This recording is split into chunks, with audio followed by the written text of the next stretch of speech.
Yes, amanya nga bulijjo Engineer Peter wamu ne Engineer William okuva no mu Same Blood Construction Company, your number one construction company in Uganda. A study company, a licensed company. Company yavaayo wano online okubanga ebasomesa ng'ebazibula amaaso ng'ebawa update ku bikwatagana n'okuzimba. So go wenaalyeyo oba atulaba oba atuwuliriza manya otamba ne Same Blood Construction Company oba otambudde n'abantu abatuufu kuba bye tusomesa bye tubalaga byebyo ebiri ku ground era byebyo omuntu byateekeddwa okuba ng'akola oba ng'afollowinga oyo yenna omuntu aba agenda okuzimba. So osobola oku inbox na ku namba yaffe eyo n'ogikubako oba n'osendera ka message ku WhatsApp oba sekyo n'ojja ku offices zaffe kwatusangibwa Kajansi off Ntebe Road kilometers nga 2 oba otuukako ku offices zaffe ne tubanga tukuwa service. Kampisewo ne kana akalango abantu bayise ba Bob Concept. Bob Concept bakola ki? Bob Concept bali mu video and film production, photographing, commercial adverts, video post production service, tour and travel. Ntegeeza ki nti gwalina emikolo gy'okwanjula egy'embaga, gwalina omuyimbi ayagala omushootingira video, gwayagala okukolera akalango ka business yo. Bob Concept gwe mulimo gwe bakola eyo service bazina zonna osobola okuyita ku namba zaabwe ezo eziri ku screen n'oba ng'oyogezeganya nabo. Yes, in this video this house is for sale and the price tag is 500 million Ugandan shillings, that is in dollar 135,135 US dollar. That is the price tag on this house. It is a brand new house, a 3-bedroom house, and it is seated on a plot of land that is 50 by 100. So anybody interested, you can inbox us and we will give you more information about it. So let us tour and we see biki ebigifudde okubanga eriko ezo sente. Let us see the features ebigifudde okubanga ya million 5 eza Uganda. Tugenda kuba tulaba ebigifudde ekyenjawulo okubanga erimu ezo sente.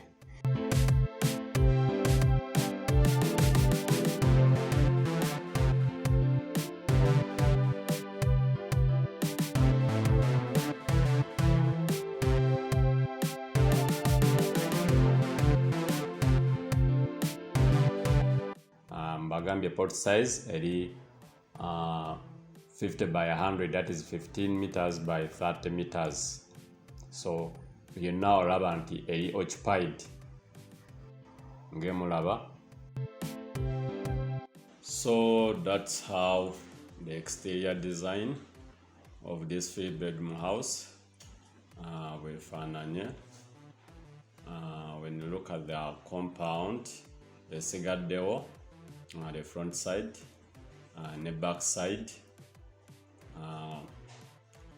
kusinzira ku plot yaffe eyo 50 by 100.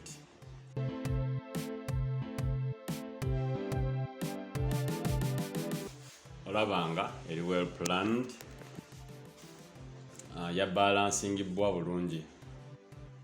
So kati tugenda kuba tudda munda.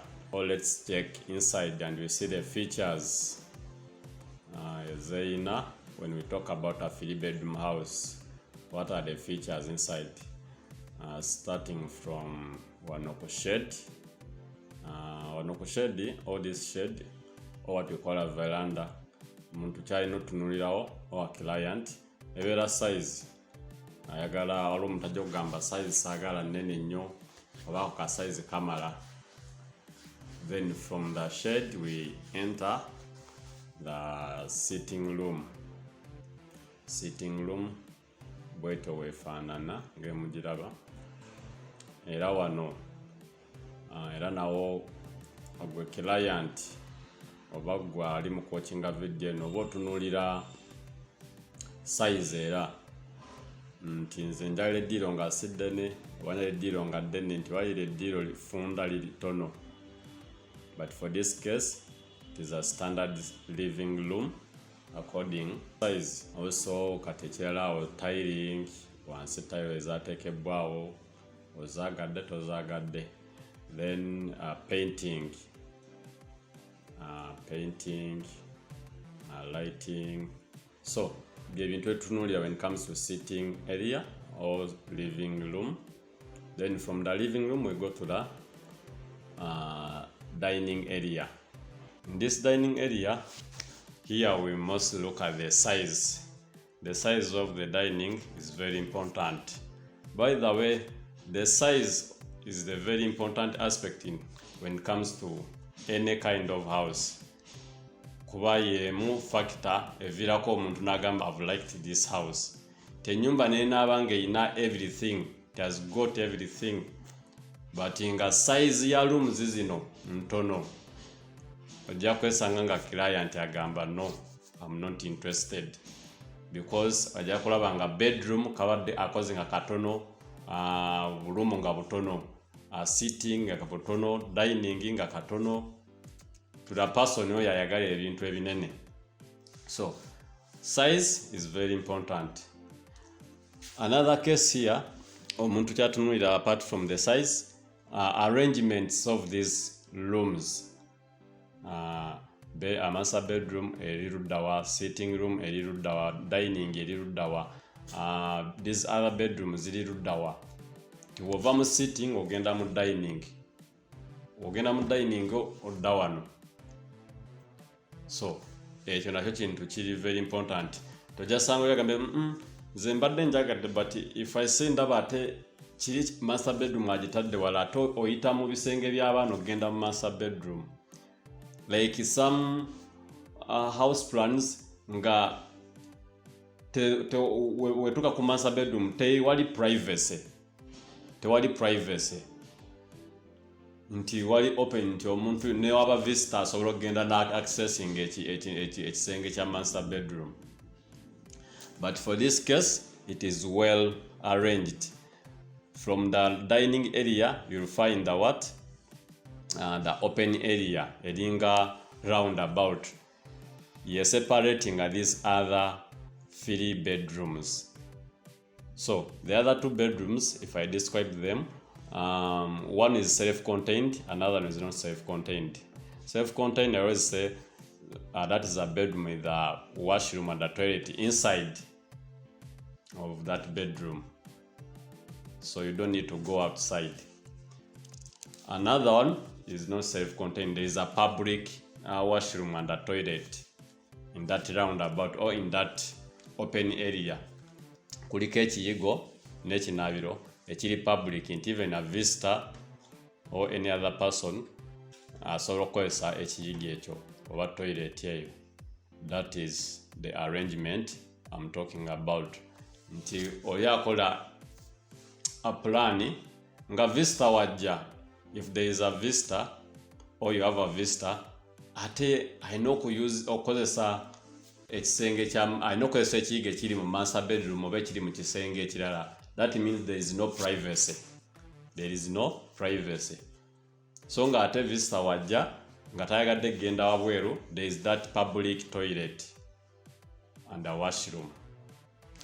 So those are the most important things we consider: the size and the arrangement. Lastly, let me talk about this master bedroom.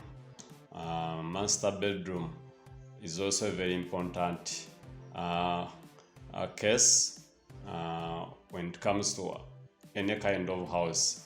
Omuntu ajja tunulira master bedroom eyetya, and from there aba atunulira nnyo size ya master bedroom eyo. Nga tukimanyi, master bedroom is always a self-contained room, eberamu ekigo ne toilet. So it is the same to this. It has got a toilet and a washroom there inside in this bedroom, and this bedroom is big enough for any person oyo ayagala ekintu ekinene oba ayagala room enene. It's big enough. You see the wardrobes is also bateekamu nga nnene. So kyekyenjawulo ekiri ku master bedroom eno nene bulungi nnyo, lightings zaayo simbi ng'emuzirabye. Then when we go to the washroom and the toilet of this master bedroom, there's a showering area, there's a bathtub, there's a toilet. So all the features needed for any bathroom or toilet byonna mwebiri in this master bedroom. So ekyo kyekigifuula okuba nti it's a master bedroom. It's bigger than other bedrooms when it comes to the size. Finally, those are the features in this house, or this 3-bedroom house. So anybody interested, you can inbox us. I told you this house is for sale, 500 million Ugandan shillings. In dollars, that is 135,135 US dollar. The sente zetundibwa, plot size is 100 by 50, that is 15 meters by 30 meters, with a land title. So buli kimu kwekiri. So gwajagadde osobola okutu inboxinga. Now I got the plan yayo ng'oyagadde ennyumba efaanana bwetyo. If you have liked the plan of it, you can also inbox us. We can get it for you at affordable cost or price, as in Semblad Construction Company. Because all what you have seen, Semblad Construction Company, we can do it for you. We can do the painting, we can do the tiling, everything as far as construction is concerned. Semblad Construction, we are available. Others ngenda kubamba kumyano Engineer Peter okuva ku Semblad Construction, your number 1 construction company. Mbagala nnyo. See you next time. Bye bye.